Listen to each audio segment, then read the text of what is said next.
생명이다. 양봉은 과학이다. 시청자 여러분 안녕하십니까? 한국양봉교육중앙회 박종규입니다. 긴 장마 속에 여러분들 어떻게 벌 관리를 하시고 계시는지요? 정말 경험이 좀 부족한 분들이나 초심자 여러분들은 정말 답답할 수도 있습니다.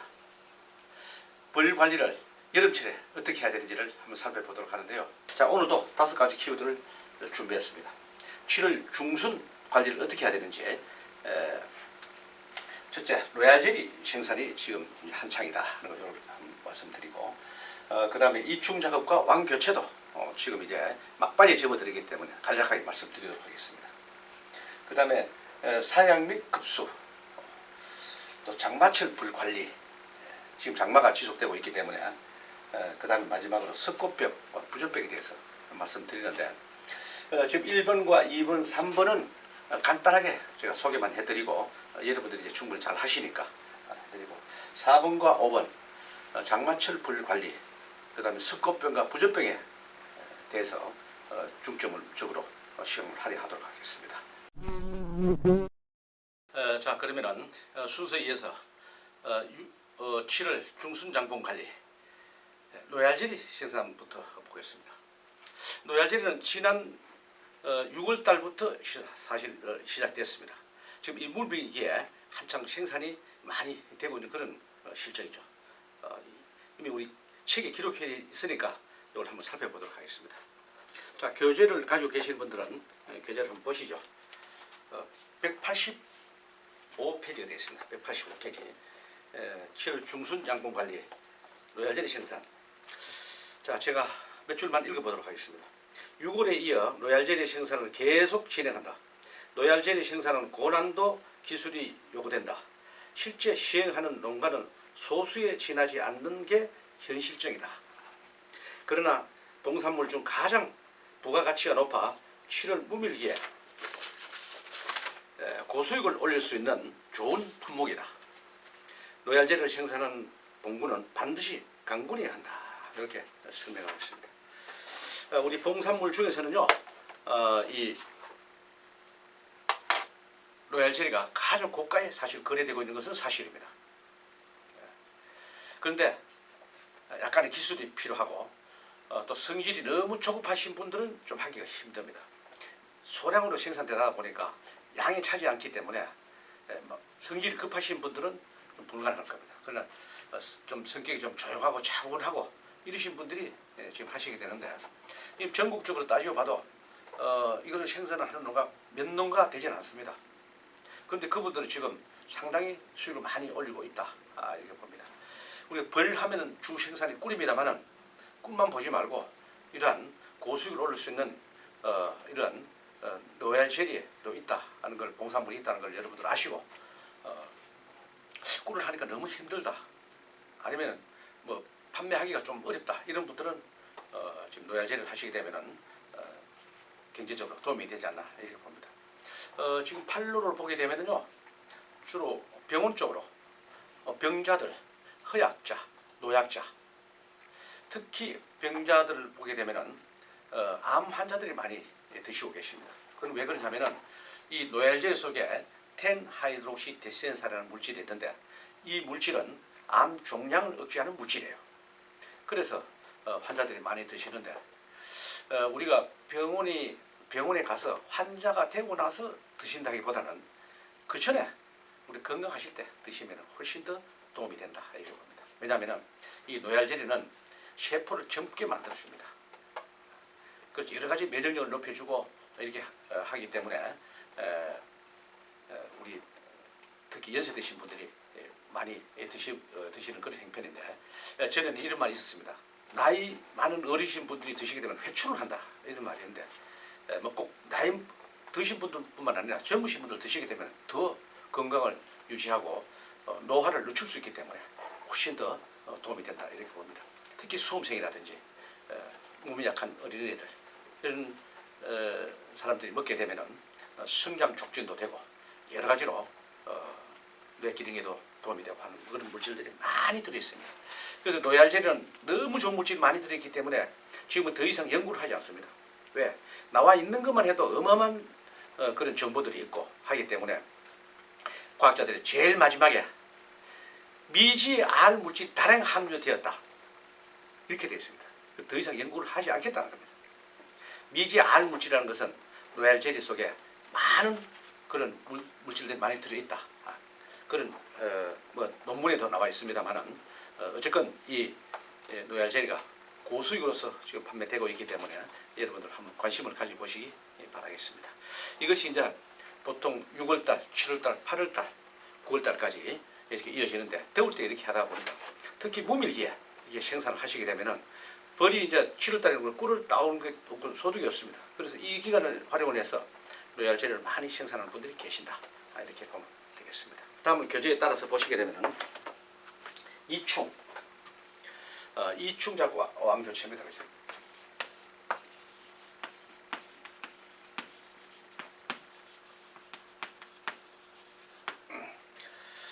이충 작업은 바로 우리 여왕벌을 만들거나 로얄 젤리를 만들 때 하는 작업입니다.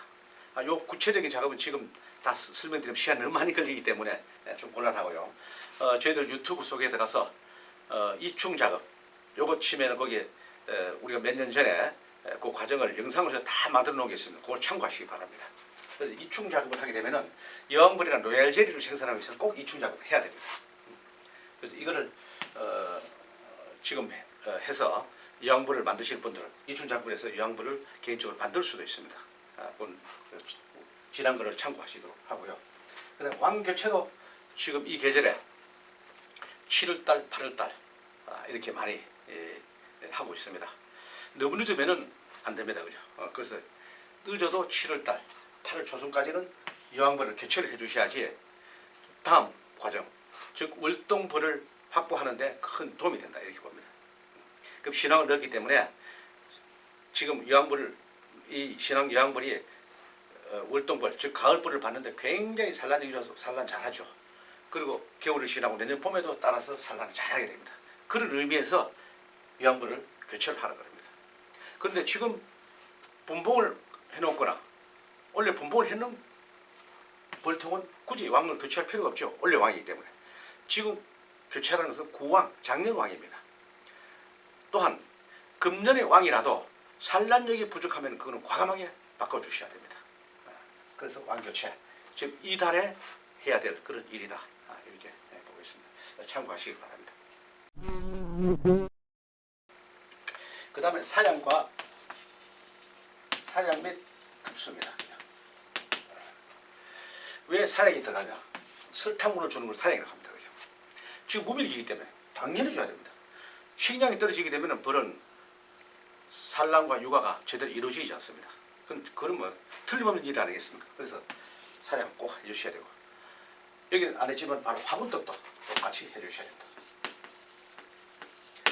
이 식량과 화분떡은 절대로 지금 이 시기에 떨어져서는 안 됩니다. 앞으로 10월달까지 마찬가지입니다. 월동벌을 확보할 때까지는 절대로 이 두 가지는 전량이 돼서는 안 된다는 걸 유념하시고 계속해서 넣어주셔야 됩니다. 우리 지역에는 화분이 지금 많이 들어오는데 그것까지 태부족입니다. 그래서 꼭 해주셔야 되고 특히 무밀기 때 이때는 더더욱더 이 두 가지는 신경을 써서 여러분들 관리를 해주셔야 됩니다. 급수는 어떠냐?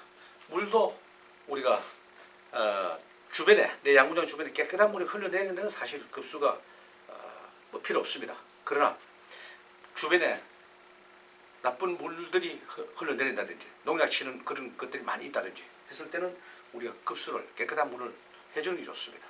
오염된 물을 물고 다 보면 여러 가지 질병을 유발시킬 수가 있고 또 폐사도 되고 이렇습니다. 그래서 급수 이런 말이 나왔다는 걸 여러분들 아시고 해주시면 되겠습니다. 급수 방법은 각 통마다 소문 급수를 해주는 방법이 있고 공동 급수도 있습니다. 공동 급수 만드는 방법에 의해서 소문이 하나하나 하다 보면은 그 너무 우리가 시간이 많이 소요되고 또 장비도 들어가고 해야 하기 때문에 공동급수장을 몇 개 만들어서 해놓으면은 훨씬 수월합니다. 그걸 만드는 방법은 여러 가지 원인이 있습니다. 평지에 넣고 이렇게 뭐 가둬가지고 물을 하는 방법이 있는가 하면은 물을 바게스나 인대에서 물을 떨어지게 그럼 해서 또 급수한다든지 이렇게 여러 가지가 있습니다. 그렇게 해서 급수를 깨끗한 물을 주기 위해서 우리가 급수를 하게 됩니다. 불이 어디 가서 못 물어서 하는 건 아닙니다. 깨끗한 물을 주기 위해서는 급수가 꼭 필요하다 이렇게 보겠습니다. 자, 그 다음에 장마철 벌 관리. 장마철.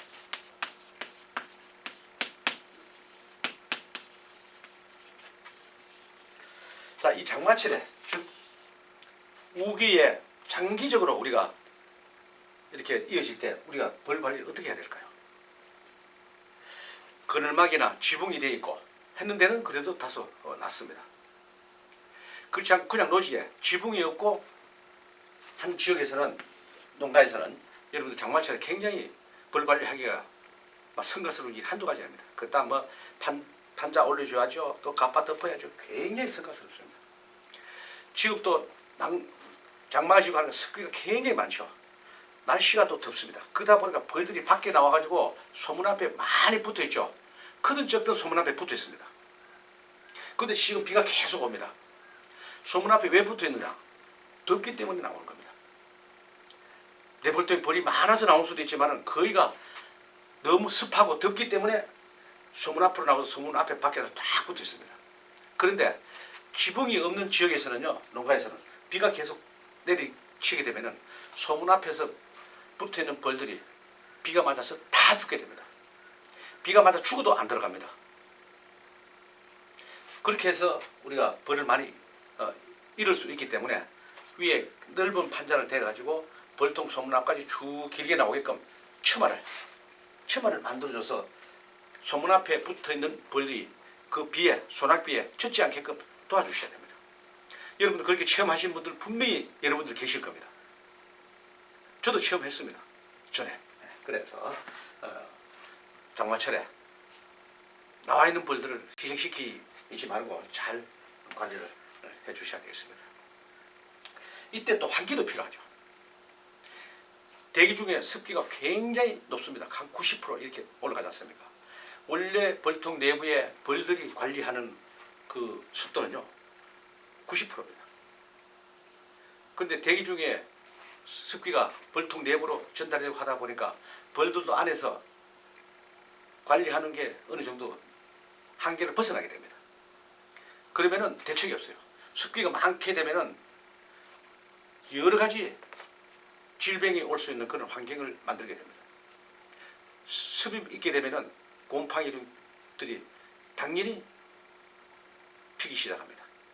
그래서 환기를 철저하게 해주셔야 됩니다. 장마철 관리는 바로 환기다. 환기를 그러면 어떻게 해야 되느냐? 여러분들 벌통 내부에 개포를 접어주시면 됩니다. 완전히 다 뺏겨내시면 안 됩니다. 꼭 한 3분의 1을 해주시는 분도 있고 반을 해주실 분도 있을 것이고 벌 양에 따라서 아니면 5분의 1 귀퉁이에 조금만 접어줄 수도 있고 그거는 벌 양에 따라서 탄력성 있게 해주셔야 됩니다. 그런데 그 개포 밑에 꼭 프로폴리스 망을 덮고 나서 위에 개포를 접어주셔야 됩니다. 만약에 프로폴리스 망이 없는 상태에서 접어주게 되면은 벌이 개포 위로 다 올라오게 되겠죠. 그럼 개포 위로 올라온 벌들은 위에서 죽는 벌들이 거의 허다합니다. 그래서 플루폴리스 망을 꼭 밑에 깔고 개포를 제껴주면은 플루폴리스 망 때문에 벌이 위로 올라오지 않고 환기가 잘 돼서 벌 관리가 더 잘 된다. 이렇게 봅니다. 이것도 여러분들 장마철에 꼭 습기와 환기 이걸 잘 해주셔야 되겠습니다. 100%는 안 되겠지만 그래도 우리가 해줄 거는 이 정도라는 거죠. 그냥 막아두는 것보다는 좀 해주심으로써 훨씬 나은데 그렇다고 다 뺏겨버리면 안 됩니다. 다 뺏겨버리면 오히려 더 역효과를 나타낼 수 있기 때문에 어느 정도 우리가 환기를 해주셔야 되겠다. 요거를 가지고 말씀드립니다. 자, 이어서 이렇게 장마철이 계속 지속적으로 이어지다 보니까 바로 질병과 바로 이어지게 됩니다. 그죠? 바로 석고병, 부적병 이런 것들이 생기게 된다는 거죠. 이 두 가지는 병은요 바로 습기와 직결되는 그러한 질병이라고 보시면 되겠습니다. 교재를 잠깐 보겠습니다. 우리 교재에 제가 잘 뒷페이지에 보시면 교재 뒤쪽에 보시면은 구미에 보시면은 질병만 제가 몇 가지를 모아놨는데 거기를 참고하시는데 몇 페이지냐면요 282페이지입니다. 거기 보면은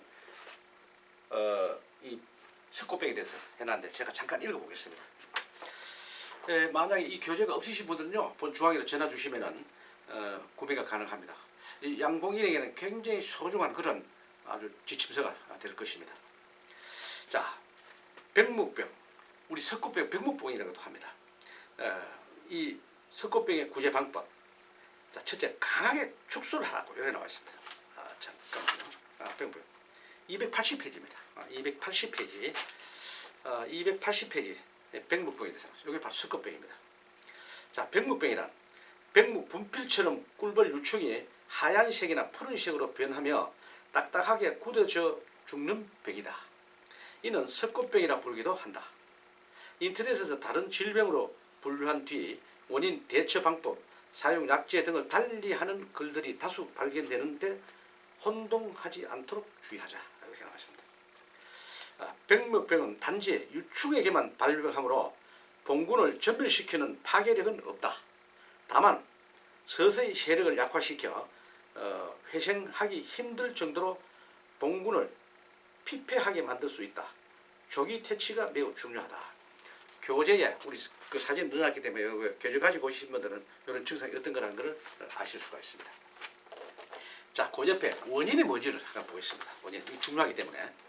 원인은 백묵병은 습한 환경이 그 원인이면 진균성이다. 이렇게 습기 강이다. 습기 강이 되다 보니 이 계절에 바로 장마가 바로 습기를 몰고 오기 때문에 그렇습니다. 그죠? 벌통 내부의 습해, 내부가 습해, 곰팡이가 피면은 그 곰팡이에 있는 백묵병 포자가 유충의 구강을 통해 체내로 들어간다. 장 속에 자리 잡은 포자는 장 속에서 성장해 균으로 발화하고 증식해 유충을 사망시킨다. 이렇게 나왔습니다. 자, 석고병은 그 포자가 구강으로, 구강이 뭡니까? 바로 입입니다. 입을 통해서 저들은 애벌레가 어떻게 먹습니까? 어미가 다 엄마벌이 먹여줍니다. 식량을 먹여줄 때 그때 포자가 입을 통해서 들어가서 마비시켜서 바로 질병이 이런 백묵처럼 분필처럼 하얗게 돼버리는 그런 질병이 바로 석고병이다. 이것은 바로 습하고 관계되기 때문에 그래서 이 계절에 바로 조금 전에 말씀드린 것처럼 장마철의 관리, 환기를 잘 해주셔야 됩니다. 그 밑에 보니까 백묵병이 주는 여러 가지 경로, 백묵병이 주는 피해, 그 다음에 백묵병 구제 방법 이런 것들이 나와 있는데 교재에 구체적으로 설명해 나왔습니다. 이걸 제가 굳이 읽어드릴 필요는 없습니다. 교재에 다 나와 있으니까 시간상 그걸 못 해드리니까 그걸 한번 여러분들 이 교재를 꼭 읽어보십시오. 그래야지 이거를 치료나 예방하는 방법을 여러분들이 아실 수 있습니다. 어디까지 참고하시기 바랍니다. 그 다음 두 번째, 부젖병입니다. 부젖병도 보시면요, 여러분들 교재 질병이 무한한 그 페이지를 보겠습니다. 287페이지. 287페이지 보시면은 부젖병에 대해서 아주 구체적으로 제가 설명을 다 해놨습니다. 자, 부젖병도 제가 한번 읽어보겠습니다. 이 질병에 대해서 우리 양봉론가들 대부분 약하기 때문에 여기 중점적으로 제가 늘 해드리고 있습니다만 오늘도 이 계절에 아주 중요하기 때문에 강조해서 좀 하도록 하겠습니다. 자, 부젖병은 꿀벌이 유충이 완전히 성장하지 못하고 중간에 썩어서 사망하는 병이다. 이렇게 해놨습니다. 아까 석고병도 유충에서 구강, 입으로 들어가서 요거는 아주 보리쌀같이 말라버리는 건데 이거는 썩어버리는 겁니다. 그죠? 그렇게 설명하고 있습니다. 유충에게만 발병한다. 이는 유럽 부젖병과 아메리칸 부젖병으로 구분되는데 증상은 동일한 양태를 보이나 질병의 강도 측면에서는 차이가 난다. 한번 발병하면 벌통을 포함한 모든 봉군을 불에 태워 없애야 할 정도로 무서운 병이지만 발병률이 다른 질병만큼 높지 않다. 다른 질병이라는 것은 우리가 신등이라든지 이런 것보다는 좀 그렇게 흔치 않다는 겁니다. 알에서 부한 후 1일 이내의 유충에게 가장 많이 발생하며 그 다음부터는 실이 경과하면서 발병률이 급격히 떨어진다. 이렇게 나왔습니다. 자, 여기 책에서 나와 있는 것처럼 보듯이 부젖병은 두 가지입니다. 미국 부젖병, 유럽 부젖병 두 가지 종류가 있는데 이 두 가지 중에서 유럽 부조병은 별로 약합니다.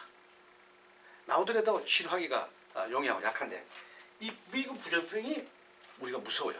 한 병 들면은 우리 내 통에서 소비에서 소비로 빨리 전달되고 또 내 본군에서 옆 본군으로도 빨리 전파가 되고 또 내 양봉장에서 이웃 양봉장도 전파가 됩니다. 그럼 어떻게 전파가 되느냐? 여러 가지 벌들이 도봉도 있고 여러 가지 하다 보니까 이렇게 생깁니다. 이게 걸리면요 바로 그냥 우리가 불태워야 됩니다. 그래야지 빨리 이거 질병을 없앨 수 있습니다. 근데 부조병도 원인을 한번 읽어보겠습니다. 원인. 자, 부조병의 원인 및 전염 경로입니다. 부조병은 세균성 질환이다. 아까 석고병이 진균성 질환이었습니다. 곰팡이류. 이건 세균성입니다. 자, 세균과 진균성 같은 건 모든 게 습기와 관계된다. 이렇게 보시면 되겠습니다. 자, 세균성 질환으로 전수는 질병들과 마찬가지로 세균의 포자가 유충의 구강을 통해 입을 통해서 장에 정착하여 체내에서 번식하면서 발병한다. 감염 근원을 그렇습니다. 자, 그 다음에 부조병의 증상 및 발생 피해. 이것도 아까 석고병과 같이 똑같이 제가 해놨기 때문에 여러분 읽어보시면 도움이 될 겁니다. 그 부조병의 들은 소비도 여기 책에 있는데 여기 보면 어떻게 되어 있냐면요. 보통 우리 봉파는 볼록볼록하게 이렇게 정상적으로 보일 수가 있습니다. 이렇다면 볼록볼록하게 이렇게 되어 있는데 이 부조병이 들리는 피해는요 함몰되어 있습니다. 올라온 것이 아니라 밑으로 약간 꺼져 있습니다. 이렇게 이런 거를 우리가 볼 수 있습니다. 약간 꺼져 있습니다. 함몰 내려가 있다. 올라와야 되는데 내려가 있거나 함몰됐다. 그런 것을 약간 찌그러진 것을 볼 수 있습니다. 그것이 바로 부조병이다. 이렇게 보시고 또는 바늘구멍과 같이 구멍이 나 있습니다. 바늘구멍 같이 작은 구멍이 딱 나서 딱 찍힌 것처럼 이것도 부조병으로 여러분들 하시면 되겠습니다. 그 다음에 부조병에는 여기 유충이 되는데 막 썩어가지고 아주 갈색처럼 썩어가지고 있는 것을 볼 수가 있습니다. 그 교재에도 나와 있는데 여러분들 참고하셔야 되겠습니다. 이런 것들이 바로 부조병의 증상이다. 이렇게 되고 부조병이 들면은 자꾸 갈수록 더 새카마지면서 출발할 때가 되는데 안 나옵니다. 그런 소비들은 여러분들 한 몇 개 따보십시오. 따보시면 안에 분명히 썩어 있습니다. 그런 걸 빨리 끄집어내서 소각을 한다든지 그 통가리를 해서 통도 소독을 한다든지 이렇게 해서 사용을 해야 됩니다.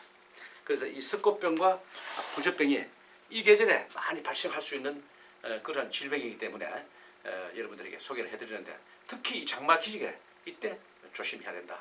이렇게 보아집니다. 이렇게 해서 이번 중순에는 이 장마와 함께 이렇게 또 바로 다음 주면은 초복이 되고 복도가 이렇게 연결되다 보니까 벌 관리하기가 쉽지 않을 겁니다. 그러나 우리가 이런 거를 잘 관리하고 넘어가야지 월동 봉군을 우리가 확보할 수 있습니다. 지금 시기는 월동 봉군을 확보하는 그런 시기입니다. 자, 석고병과 부조병을 이렇게 하면서 진드기 처리는 지속적으로 여러분들 해주셔야 됩니다.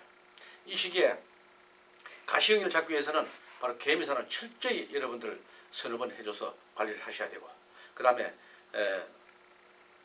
바로아엉이를 또 잡기 위해서는 옥살산을 훈증을 해서 여러분들 하셔야 되는데 계속 말씀드렸습니다. 이 훈증기가 아주 요긴하게 잘 쓰이고 있죠. 한번 사놓으면 영구적으로 쓸 수 있는 겁니다. 이 기계로서 바로 훈증을 해서 전기가 나가는 겁니다. 옥살산 전기가 나가는데 소문 입구를 해주다 보니까 벌통 뚜껑을 열지 않아서 그만큼 일선은 떨어지고 시간 절약이 된다. 또 이 장비로서 개미산도 이걸로서 원액을 넣으면 이 소문으로 우리가 고열로서 기화를 시킵니다. 그래서 뚜껑을 열고 우리가 그 거지에 적셔서 아니면 비가드를 해서 벌통 내부에 올려주는 것보다 더 안전성이 있습니다. 그래서 이거를 한 개의 기계로서 두 가지를 사용할 수 있기 때문에 훨씬 더 편리하다. 제가 볼 때는 이 기계만 하나 하면은 옥살산과 개미산 두 가지만 잘 활용하시게 되면은 진드기는 거의 다 우리가 없앨 수 있다, 이렇게 봅니다. 그래서 여러분들 이런 걸 정보를 잘 아시고 활용을 하시면 되는데, 이 훈증기도 여러 가지 회사에서 나오는 것들이 많이 있습니다. 여러분들이 꼼꼼히 잘 살펴보시고 구매를 하시면 그건 도움이 될 줄로 믿습니다. 여러분들 잘 활용을 하시기를 바라겠습니다. 그 다음에 지금 습하기 때문에 또 한 가지 팁을 드리게 되면은, 습하기 때문에 여러분 이 화분이나 이 고체 사료잖아, 고체 사료, 이걸 그냥 개봉해서 두시게 되면은 축축하게 됩니다. 이것도 마찬가지입니다. 항상 비닐도 잘 싸놔야 되고요. 마찬가지로 꿀도 마찬가지입니다. 여러분들 꿀 소비를, 밀게 하지 않은 꿀 소비를 그냥 밖에 두시게 되면은 나중에 물이 돼버립니다. 왜? 밀게 하지 않은 꿀이나 화분이나 그냥 이걸 개봉해 두게 되면요, 습기를 다 빨아들입니다. 축축 죽이 돼버립니다. 여러분들 이 화분도 그냥 비닐을 뺏기고 그냥 둬보십시오. 하루만 두면 그냥 축축하게 죽이 돼버립니다. 이 고체 사료도 마찬가지입니다. 혹시 남았으면 비닐로 똘똘 싸가지고 보관을, 시원한 데 보관을 해 두셔야 될 겁니다. 그 정도로 지금 여름철에 이 장마철에 모든 것이 하기가, 보관하기 쉽지 않습니다. 그런 것도 여러분 참고를 잘 아시고 관리를 해 주시고요. 조금 전에 말씀드린 대로 지금 이 장마 기간이다 보니까 여러분 특히 필요한 게, 아까 식량과 화분도 중요합니다만은 이 고체 사료, 이거는 한 개씩 아니면 반 개씩 꼭 넣어 주셔야 됩니다. 장마철에 식량이 질량될 수 있기 때문에 이런 것을 활용하시면 좋고요. 또 요거를 있음으로 해서 꿀이 또 전략됩니다. 그렇게 해서 여러분 활용하시면 큰 도움이 될 줄로 믿습니다. 잘 활용하시면 좋은 그러한 또 제품이 되겠습니다. 참고하시기 바랍니다. 자, 이렇게 해서요 오늘 7월 중순 관리를 모두 마치겠습니다. 또 하순에 여러분들 뵙도록 하겠습니다. 삼복더위 잘 지내시기를 부탁드리겠습니다. 감사합니다.